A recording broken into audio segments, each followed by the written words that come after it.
Subarao garu. Strong communicator, maintain high level of enthusiasm, keeping your feet on the ground. ఇంకొక ముఖ్యమైనటువంటి point, ఎప్పుడు కూడా నేల విడిచి సాము చేయొద్దు. Help others develop along the way. మీకు ఈ ఏరియాకి సంబంధించి, ఈ సబ్జెక్ట్కి సంబంధించి మీరు ఒక్కసారి అనలైజ్ చేయండి, ఒక్కసారి థింక్ చేయండి. మీకు ఎదురవుతున్నటువంటి ఇబ్బందులు మీ మేనేజర్కి, మీకు, లేకపోతే మీ ఆర్గనైజేషన్లో ఉన్నటువంటి హెడ్కి, మీకు ఏ రకమైనటువంటి ర్యాపో, ఏ రకమైనటువంటి సత్సంబంధాలు అనేటువంటివి కొనసాగుతున్నాయి. ఆ సత్సంబంధాల కారణంగా మనం దగ్గరవుతున్నామా, లేకపోతే దూరం అనేటువంటిది పెరుగుతుందా?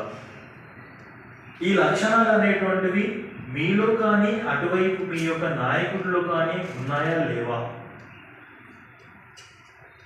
ఏంటి? High level personal integrity. ఎవరు ఏ రకంగా ఉన్నప్పటికీ కూడా నేను నా వృత్తికి ఎప్పుడు కూడా అన్యాయం చేయను, ప్రత్యక్షంగా పరోక్షంగా. చలో ఎవరు చూస్తున్నారండి, ఎవరు అడుగుతారండి, అది చేయకపోయినా పెద్ద నష్టం ఏంటో వదిలిపెట్టేసే. నో, అది ఎంత చిన్నదైనా, ఎంత సంక్షిప్తమైనా,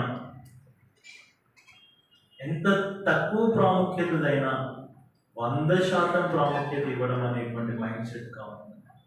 ఇంత చేస్తే నాకు వచ్చేది ఏముంది అని అనుకున్నారు అనుకోండి, దేనికోసం చేయాలి నేను అని అనుకున్నారు అనుకోండి, వ్యక్తిగా నేను దిగజాడుతుంది.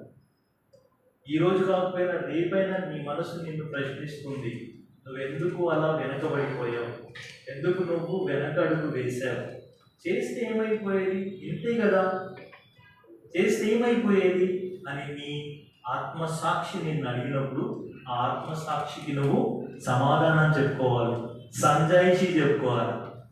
ఎంతగా మానసికంగా డిస్టర్బెన్స్ అప్పుడు మనకి, అంటే మనమే కదా దాన్ని ద్రోహం చేసుకుందామా మనకి, ఆ తత్వం అనేటువంటిది బయటకు కూడా వచ్చేస్తుంది.